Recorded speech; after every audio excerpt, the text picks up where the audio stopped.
মা। আজকের গল্পটি এক হতভাগা মা ও মেয়েকে নিয়ে তৈরি করা হয়েছে। দেশে দেশে মা ও মেয়েকে নিয়ে অনেক গল্পই তৈরি করেছে, কিন্তু আজকের গল্পটি সম্পূর্ণই আলাদা। যে গল্পটি হাজারো মানুষকে কাঁদিয়েছে। আশা করি আপনার অজান্তেই আপনার চোখের কোণে পানি জমে যাবে। যদি আপনি মাকে বিন্দু পরিমাণ ভালোবেসে থাকেন তাহলে গল্পটি আপনার জন্যই। আশা করি গল্পটি আপনাদের ভালো লাগবে। আর যদি ভালো না লাগে তাহলে কমেন্ট বক্সে জানিয়ে দেবেন, যা কিছু বলবেন আমি মাথা পেতে নেব। তো কথা না বলে শুরু করা যাক আজকের গল্পটি। শুরুতেই আমরা মিন নামের এই মহিলাকে দেখতে পাই, যে কিনা ফ্যাশন ডিজাইনার ছিল। সে একটি নতুন ড্রেসের ডিজাইন করছিল তার আদরের মেয়ের জন্য। আর এটি কল্পনা করে মিনের মুখে যেন হাসি ফুটে উঠেছে। এর পরের দৃশ্যে আমরা 9 বছরের একটি বাচ্চাকে দেখতে পাই, যার নাম হচ্ছে ছোয়া। ছোয়ার স্কুল ছুটি হলে সে তার মায়ের জন্য অপেক্ষা করতে থাকে, কেননা সে আজকেও তার ছাতা আনতে ভুলে গেছে। এদিকে মিন মহাব্যস্ত। তারা ভুল করে তাদের কাস্টমারকে একটি আলাদা ড্রেস পাঠিয়ে দিয়েছে। এখন আসল ড্রেসটি নিয়ে তাদের বিয়ের অনুষ্ঠানে পৌঁছাতে হবে। ওখানে যাওয়ার আগে মিন ছোয়াকে নিতে আসে। তখন মাকে দেখে ছোট ছোয়ার মুখে হাসি ফুটে ওঠে। এই দৃশ্যটা যেন আমাদের ছোটবেলার স্মৃতি মনে করিয়ে দেয়। যেতে যেতে মা তার মেয়েকে ধমক দিয়ে বলে, ছোয়া, তোমাকে না বলছি আজকে বৃষ্টি হবে ছাতা নিয়ে যেতে, তাহলে তুমি কেন নাওনি? আমি বুঝতে পারছি না এই বৃষ্টির দিনে তুমি ছাতা না নিয়ে এভাবে কেন চলে আসো। ছোয়া চুপচাপ হয়ে মায়ের বকুনিগুলো খেয়ে যাচ্ছে। আসলে ছোয়ার বাবা অনেক আগেই মারা গিয়েছে, তাই মিনকে সবকিছু একাই সামলাতে হয়। সোয়াকে লালন পালন করার জন্য সে দিনরাত পরিশ্রম করে, যাতে সোয়ার কোনো কিছুর অভাব না থাকে। আর এই ব্যস্ততার কারণে সে সোয়াকে সময় দিতে পারে না। এরপর তারা সেই ড্রেসটি নিয়ে সেখানে পৌঁছে গেলে এবং সবকিছু ভালোভাবেই মিটে যায়। এরপর তারা দুজনে এক মহিলার বাসায় আসে, যে কিনা মিনের কাছ থেকে অনেকগুলো টাকা ধার নিয়ে পালিয়ে গিয়েছিল। তাই সে মহিলার নতুন ঠিকানায় টাকাগুলো চাইতে এসেছে। টাকা না পাওয়া পর্যন্ত সে সেখান থেকে কিছুতেই যাবে না বলে দেয়। এরপর সে সেখানের খাটে শুয়ে পড়ে। পরিস্থিতি বুঝতে পেরে মহিলাটি টাকাগুলো দিয়ে দেয়। মিন টাকাগুলো পেয়ে তার মেয়েকে নিয়ে দামি একটি রেস্টুরেন্টে খেতে আসে। এরপর সে তার মেয়েকে অনেকগুলো ভিডিও গেম কিনে দেয়। তারপর মা ও মেয়ে মিলে অনেক মজা করে সেই গেমগুলো খেলতে থাকে। সোয়া তার মাকে বলে, মা, আমাদের এই টিভিটা অনেক ছোট আর অনেক পুরনো হয়ে গিয়েছে। এটা শোনা মাত্রই মিন একটা বড় টিভির অর্ডার করে নিয়ে আসে। হঠাৎ করে মায়ের এই কর্মকাণ্ডে যেন সোয়া অবাক হয়ে যায়। পরদিন সকালে রেডি হয়ে চলে আসে সোয়ার মামার বাড়িতে। তারা এখানে এসে নাস্তা করে, কেননা মিনের ব্যস্ততার কারণে সে ঠিকঠাক মতো রান্না করতে পারে না, যার কারণে তার রান্না তেমন একটা মজা হয় না। এর পরের দিন সে চলে আসে রাতে। মিন ছোয়াকে বলে কাল সকালে তারা একটা মুভি দেখতে যাবে, আর সেই সাথে তারা অনেক মজা করবে। এতে ছোয়া বলে সে মুভি দেখতে চায় না, সে চায় পিকনিকে যেতে। তখন মিন অনেক আয়োজন করে খাবার রেডি করতে বসে। যদিও সে ভালো করে রান্না করতে পারতো না, তবুও রাত জেগে অনেক কষ্ট করে রান্না করতে থাকে। কিন্তু সকাল হতেই তাদের আনন্দ মাটি হয়ে যায়, কেননা সকাল হতেই বৃষ্টি শুরু হয়ে যায়। আর ওই দিকে যাওয়া হবে না ভেবে ছোয়ার মন অনেক খারাপ হয়ে যায়। কিন্তু তারপরেও তারা পিকনিকে যাবে বলে ঠিক করে। এখানে বৃষ্টি হলেও সেখানে হয়তো বৃষ্টি নাও হতে পারে। এরপর মা ও মেয়ে রেডি হয়ে বিচের দিক বেরিয়ে পড়ে। তারা সেখানে পৌঁছে গিয়ে দেখে আসলেই সেখানে বৃষ্টি হচ্ছে না। এরপর তারা মোটরবাইকে চড়ে। আজ অনেকদিন পর ছোয়া তার মায়ের সাথে অনেক মজার সময় কাটাতে পারে। তারা সেখানে অনেকগুলো ছবিও তোলে। এরপর তারা ঘোরাঘুরি শেষ করে তারা মামার বাসায় চলে আসে। এরপর সবাই মিলে খাবার খেতে বসে পড়ে। হঠাৎ করে মিনের চোখের দৃষ্টি ঝাপসা হতে থাকে, শুরু করে প্রচন্ড মাথা ব্যথা। সে অজ্ঞান হয়ে সেখানেই পড়ে যায়। এরপর তাকে হাসপাতালে নিয়ে যাওয়া হয়। এরপর মিনের ভাই জানতে পারে মিন গ্যাস্ট্রিক ক্যান্সারে আক্রান্ত, যেটা এখন লাস্ট স্টেজে রয়েছে, এবং এটা সে এতদিন ধরে সবার কাছ থেকে লুকিয়ে রেখেছে, কারণ তা না হলে চিকিৎসার জন্য অনেকগুলো টাকা এমনি খরচ হয়ে যেত। মিন তার মেয়ের ভবিষ্যতের কথা চিন্তা করে তার চিকিৎসা করায়নি। এরপর তারা যখন বাসায় ফিরছিল তখন মিন তার এই অসুখের কথা না জানানোর জন্য সবার কাছে ক্ষমা চায়, কারণ মিন চায়নি তার কারণে তার ভাইকে আবার কোনো ঝামেলায় পড়তে হোক। এটা শুনে মিনের ভাই গাড়ি থামিয়ে নিজের বোনকে না বাঁচাতে পারার কারণে অসহায়ত্ব বোধ করে কান্না করছিল, কারণ এখন যতই চিকিৎসা করানো হোক না কেন মিনকে এখন বাঁচানো কোনোভাবেই সম্ভব না। সোয়া ক্লাস শেষ করে বাসায় আসতেই তার মায়ের বাথরুমে বমি করার শব্দ শুনতে পায়। তখন মিন বেরিয়ে আসতে সোয়া তাকে জিজ্ঞাসা করে তার কি হয়েছে। তখন মিন তাকে বলে তার কিছুই হয়নি, আসলে সে দুপুরে একটু বেশি খাবার খেয়ে ফেলেছিল। পরের দিন মিন সোয়াকে বলে, আমি তো সারা জীবন তোমার সাথে থাকতে পারবো না, আমি যদি না থাকি তুমি থাকতে পারবে না। সোয়া পাল্টা জবাব দিয়ে বলে, এটা নিয়ে তোমাকে ভাবতে হবে না, কারণ আমি এমনিতেও আমার সব কাজগুলো আমি একাই করি। তুমি কখনোই আমাকে সময় দিতে চাও না, বরং তোমার চেয়ে আন্টি আমার বেশি খেয়াল রাখে। মেয়ের মুখে এসব কথা শুনে মিন প্রচন্ড কষ্ট পেয়ে তার রুমে চলে যায়। এই পৃথিবীতে তার বেঁচে থাকার সময় ক্রমশ কমে যাচ্ছে, এই কথা কিছুতেই সে ছোয়াকে বলতে পারছে না। তাই সে হাসি মুখ নিয়ে আবারও রুম থেকে বেরিয়ে আসে। তখন ছোয়া তার ব্যবহারের জন্য তার মায়ের কাছে ক্ষমা চায়, আরও বলে, আমি চাই তুমি সারা জীবন আমার পাশে থাকো, তুমি ছাড়া আমার আর কেউ নেই। এটা শুনে মিন তার মেয়েকে জড়িয়ে ধরে কান্নায় ভেঙে পড়ে। তার অনুশোচনা হয় কেন তার মেয়ের সাথে আরো সময় কাটায়নি। পরের দৃশ্যে সোয়ার জন্মদিন অনুষ্ঠানের দৃশ্য দেখানো হয়, যেখানে মিন ও সোয়া দুজনে মিলে বার্থডে সেলিব্রেট করছিল। এরপর তারা অনেক মজা করে। মিন সোয়ার বার্থডে স্পেশাল করার জন্য সবকিছুই করছিল, কারণ সামনের জন্মদিনে সে থাকবে না, এটা ভেবে তার চোখে পানি চলে আসে।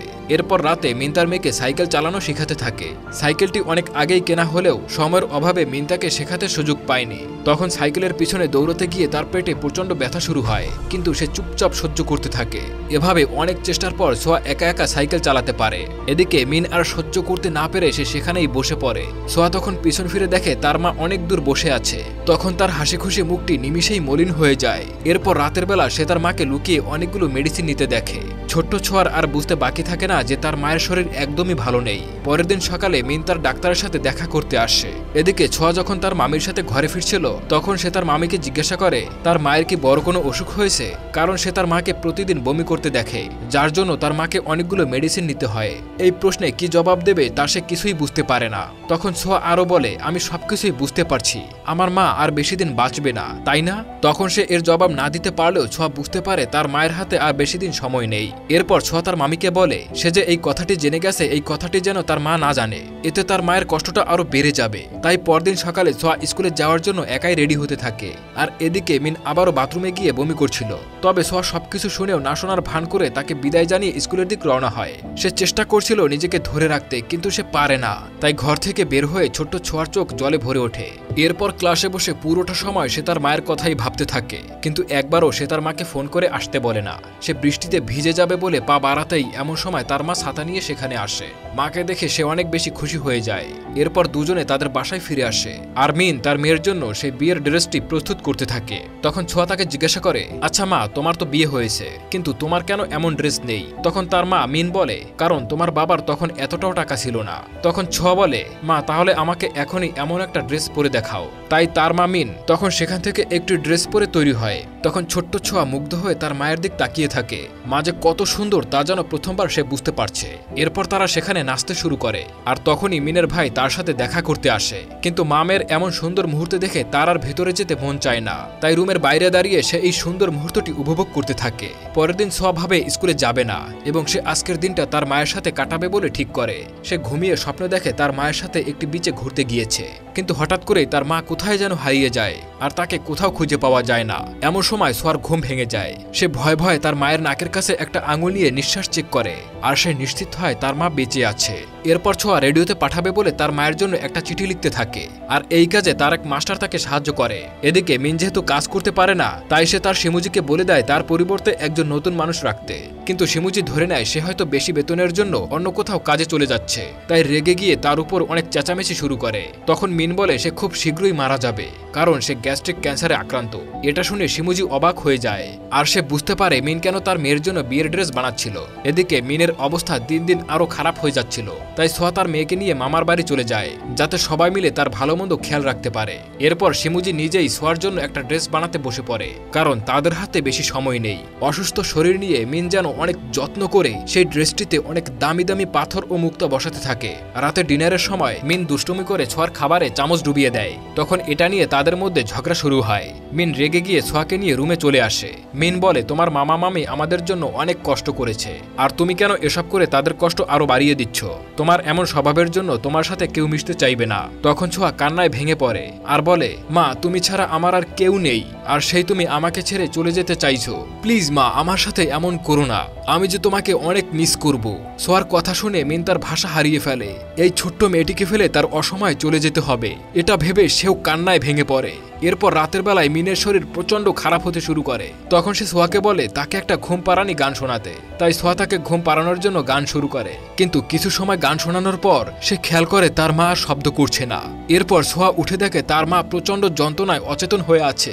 এই খবর শুনে তার মামা মামি দুজনেই ছুটে আসে এবং মিনকে হসপিটালে নিয়ে যায়। এরপর মিনকে আইসিইউতে ভর্তি করা হলে ছোঁয়া তখন বাইরে বসে থাকে আর তার মায়ের কথা ভাবতে থাকে। তার মায়ের ইচ্ছে অনিচ্ছের কথা ভাবতে থাকে। তার মায়ের খুব ইচ্ছে ছিল তাকে বেলেডাইল হিসেবে দেখতে। তার মায়ের ইচ্ছা থাকতে সে বেলেডাইল শিখতে শুরু করে, আর এর জন্য সে এক্সট্রা ক্লাসও করতে শুরু করে। দিন রাত পরিশ্রম করতে থাকে। ছোট্ট ছোঁয়া ক্লান্ত হয়ে পড়ে, কিন্তু মায়ের কথা চিন্তা করে সে আবারও নিজেকে সাহস দিয়ে উঠে দাঁড়ায়। পরদিন শিমুজি ছোঁয়ার জন্য বানানো সেই ড্রেসটির ছবি নিয়ে আসে, আর সেগুলো দেখতে গিয়ে হঠাৎ করেই মিনের দৃষ্টিশক্তি ঝাপসা হতে শুরু করে। এরপর ডাক্তার চেক আপ করে বলে তার ক্যান্সার ব্রেনেও ছড়িয়ে পড়েছে, যার কারণে তার দৃষ্টিশক্তিও ঝাপসা হতে শুরু করেছে। আর এভাবেই দেখতে দেখতে একদিন ছোঁয়াদের সেই নাচের দিনটি চলে আসে। শিমুজি ছোঁয়াকে সাজিয়ে দিয়ে তার ড্রেসে একটি নীল রঙের ফুল লাগিয়ে দেয়, যাতে মিন তাকে আলাদা করে চিনতে পারে।